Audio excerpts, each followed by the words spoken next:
Hello and welcome to Star Life, the channel where you learn everything about your favorite celebrities. Today, we're diving into a fascinating and complex story surrounding one of reggae music's most iconic figures, Bob Marley. But this isn't just about him, it's about the woman who stood by his side, carried his legacy after his passing, and faced unimaginable personal storms. I'm talking about Rita Marley, the loyal widow whose world crumbled when secrets buried for decades resurfaced through a simple DNA test. This revelation didn't just shake a family, it challenged the public image of a marriage many saw as a pillar of strength and spirituality. Get comfortable, because this is a long, detailed, and twist-filled story. We'll explore the beginnings of their union, the infidelities that marked their lives, the battle for the estate, and how a secret child changed everything. Ready? Let's dive in. Let's start at the beginning to set the stage. Rita Marley, born Alfreda Constantia Anderson, met Bob Marley in the 1960s in Jamaica. At the time, Bob wasn't yet the global superstar he would become. He was a young, ambitious musician, deeply influenced by Rastafarianism, a spiritual philosophy that champions unity, freedom, and a return to African roots. Rita came from humble beginnings, raised in the working-class neighborhoods of Kingston. Their meeting was like a spiritual spark. Bob saw in her not just a partner but a musical collaborator and an anchor in his chaotic life. They married on February 10, 1966, in a simple ceremony at the Ethiopian Orthodox Church, a choice that reflected their commitment to Rastafarian principles. This marriage was meant to be eternal, blessed by vows that transcended the material to touch the divine. But reality would soon catch up with those ideals. From the early years, their life together was marked by immense challenges. Jamaica in the 1960s was a country in turmoil, grappling with widespread poverty, political unrest, and a nascent but cutthroat music industry. Bob and Rita lived in a small house in Trench Town, a rough neighborhood in Kingston where money was scarce. Rita worked tirelessly to support the family. She sold records on the streets, cooked meals to sell, and even sewed clothes to make ends meet. Bob, meanwhile, focused on his music with the Wailers, the group he formed with Peter Tosh and Bunny Wailer. Rita wasn't just a wife, she was a collaborator. She sang backing vocals on many of his recordings, lending her soulful voice to add emotional depth to Bob's songs. Think of tracks like Who Feels It Knows It, or early demos where her presence is unmistakable. She stood literally behind him on stage, symbolizing a unity that would be sorely tested. In 1967, their first child together was born, said Ella Marley, named after Bob's mother. Then came Ziggy in 1968, followed by Stephen in 1972. Bob also adopted Sharon, Rita's daughter, from a previous relationship, raising her as his own without distinction. This growing family was a blend of love and resilience, but beneath the surface, cracks were forming. Bob's Rastafarianism promoted a form of freedom that included a non-conventional view of love and relationships. For him, love wasn't confined to one person, it was a universal energy. This unfortunately translated into infidelities that deeply hurt Rita. She had envisioned a partnership of equals, but often found herself alone managing the household while Bob traveled for his music. As Bob's career took off, these tensions intensified. In 1973, the album Catch a Fire propelled the Wailers onto the global stage. Suddenly, Bob Marley was no longer just a local singer. He became a revolutionary icon, a voice for the oppressed worldwide. His songs like Get Up, Stand Up, No Woman, No Cry, and I Shot the Sheriff spoke of social justice, resistance against oppression, and human unity. The world fell in love with his message of peace and his magnetic charisma. Bob was gentle, playful, with a smile that lit up crowds.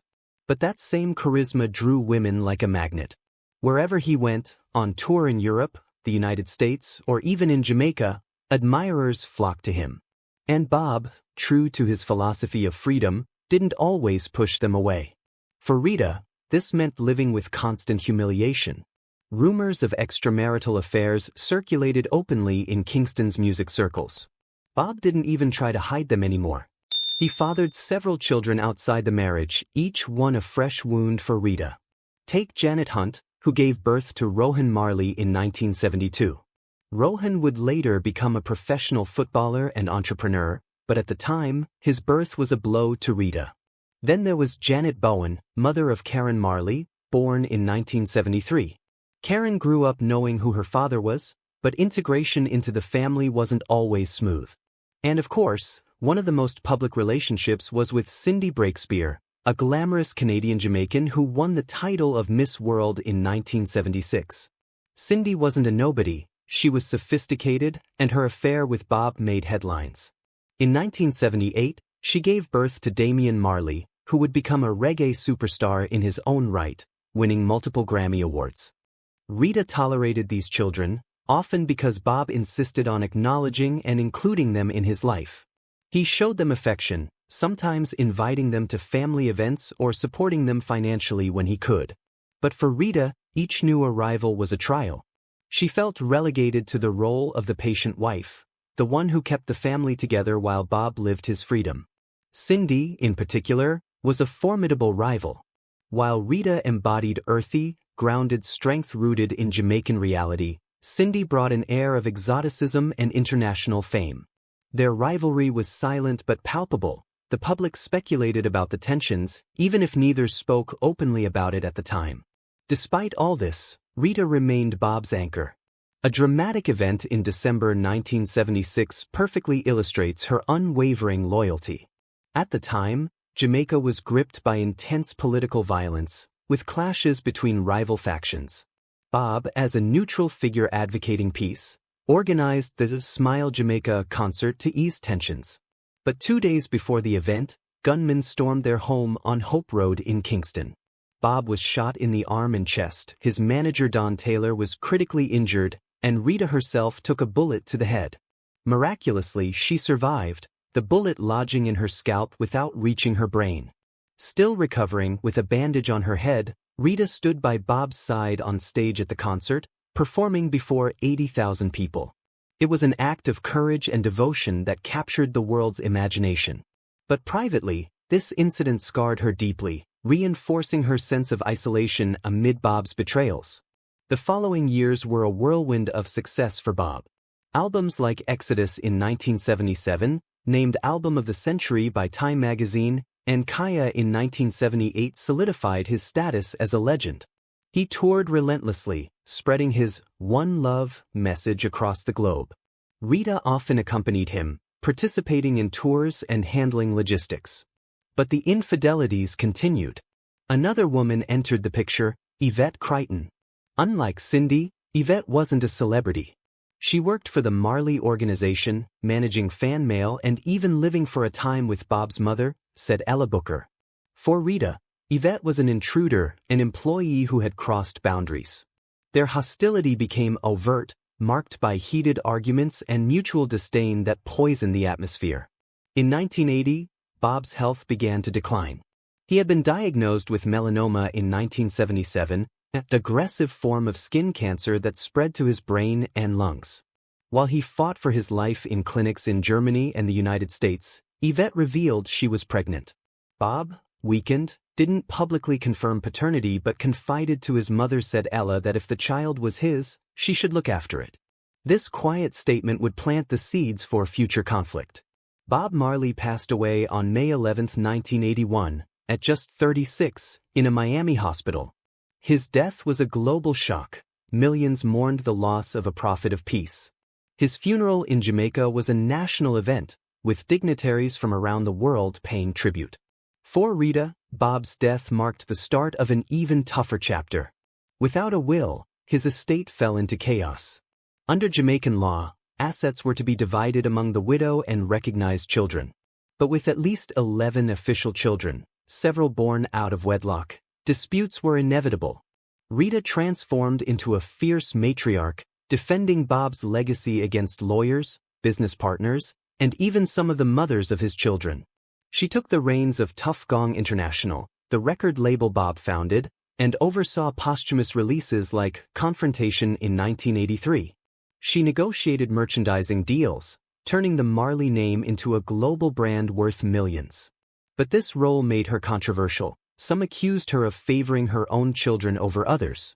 Just weeks after Bob's death, Yvette gave birth to Makeda John Esta Marley on May 30, 1981. Unlike the other children, Makeda arrived in a climate of suspicion and rejection. Rita categorically refused to acknowledge her, accusing Yvette of fabricating the paternity to claim a share of the growing fortune. For Rita, who had endured 15 years of humiliation, this was the ultimate affront. A child conceived during Bob's final months as he battled cancer. Yvette, meanwhile, settled in Pennsylvania with her daughter, living modestly far from the glitz of celebrity. She relied on said Ella Booker's one-time acceptance of Makeda as her granddaughter, but without concrete proof, her claims were dismissed. For decades, Makeda grew up in the shadows. While her half-siblings like Ziggy, who formed Ziggy Marley and the Melody Makers and won Grammys, or Damien, known as Junior Gong, for albums like Welcome to Jamrock, built careers on Bob's legacy, Makeda remained excluded. The Marley family tree fascinated the public. Media often listed 11 or 12 official children, but Makeda appeared only in the margins, as a footnote. She knew who her father was. Yvette ensured she grew up with his music and story, but she lacked official validation. This created a deep emotional void. Makeda felt tied to a legacy she couldn't fully claim. The 1990s and 2000s saw the Marley empire explode. Compilations like Legend in 1984 became the best-selling reggae album ever, with over 25 million copies. Merchandise, clothing, accessories, even Marley coffee generated massive revenue. Rita managed it all with an iron fist, but Makeda's exclusion became increasingly glaring. The irony was cruel. Bob preached unity, yet his family was divided by disputes over money and recognition.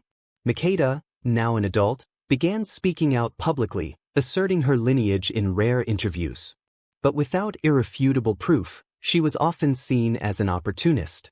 That's where science stepped in. By the 2000s, DNA testing had become accessible and reliable, a revolutionary tool for resolving family disputes. For Makeda, it was the chance to prove her paternity once and for all. After years of legal battles, pressure, and negotiations, a test was finally conducted, likely in the late 2000s or early 2010s. The results were undeniable. Makeda was indeed Bob Marley's daughter. Her physical resemblance was already evident. She shared the family's distinctive features, but the DNA confirmed it scientifically. This revelation was an earthquake for the Marley family. To the outside world, it was almost predictable. Bob's history with women was legendary. But for Rita, it was a renewed humiliation. She had spent decades burying these pains, presenting herself as the unyielding guardian of the legacy. Suddenly, a posthumous child, conceived as Bob was dying, reopened every wound. Sources close to the family report that Rita's reaction was explosive. She felt betrayed again, as if Bob, from beyond the grave, was reminding her of his infidelities. Rita accused Yvette of manipulation, arguing the timing was cruel and that it diluted the inheritance for her own children. Legally, the test changed everything. Makeda could no longer be ignored. She had a legitimate claim to the estate, estimated at tens of millions of dollars. This included music royalties, image rights, and shares in Marley Enterprises. But financial acceptance didn't mean emotional acceptance. The family split. Some, like Ziggy and Stephen, took a pragmatic approach, acknowledging Makeda to preserve the image of unity. Ziggy, for instance, has often spoken publicly about the importance of the extended family, organizing commemorative concerts where all children were invited. Damien collaborated with other siblings on musical projects, showing some openness. But others, closer to Rita, saw Makeda as a threat. Arguments erupted at family meetings, with accusations flying back and forth. Rita, once seen as a pillar of strength, she even wrote her autobiography No Woman No Cry, My Life with Bob Marley in 2004, openly discussing the infidelities, now appeared vindictive. She fought to maintain control over tough gong and estate decisions. Jamaican and American courts were called upon multiple times, with debates over claim validity and asset distribution. A notable case in 2010 involved disputes over intellectual property rights, where Makeda sought inclusion. Beyond money, it was about identity and legitimacy. Bob's failure to leave a will placed an immense burden on his family. His life choices, spreading his love widely, created lasting fractures. Makeda, raised without the privileges of the others, bore the weight of being the last. She didn't pursue a major music career. Instead, she focused on her personal life away from the spotlight. In rare interviews, she expressed gratitude for the recognition but also sadness over the initial rejection. The enduring tragedy of this story lies in its human toll. Rita, now in her later years, she turned 79 in 2025, remains a respected figure but a scarred one. She continues to promote Bob's legacy, participating in projects like the 2024 film Bob Marley, One Love, where her role is highlighted. Yet friends confide she still carries the scars of these revelations. Makeda, meanwhile, has found some peace, but family unity remains fragile. Events like the Marley family reunion try to bring everyone together, but underlying tensions persist. In the end, this saga shows how fame can amplify personal dramas. Bob Marley united the world with his music, but his family still pays the price of his secrets. Was Rita right to resist? Was it a legitimate defense of her legacy, or should she have embraced Makeda as an extension of Bob's complex love? It's an open question. Share your thoughts in the comments, like if you enjoyed this deep dive, and subscribe for more stories about your favorite stars. Thanks for watching, and see you soon on Star Life.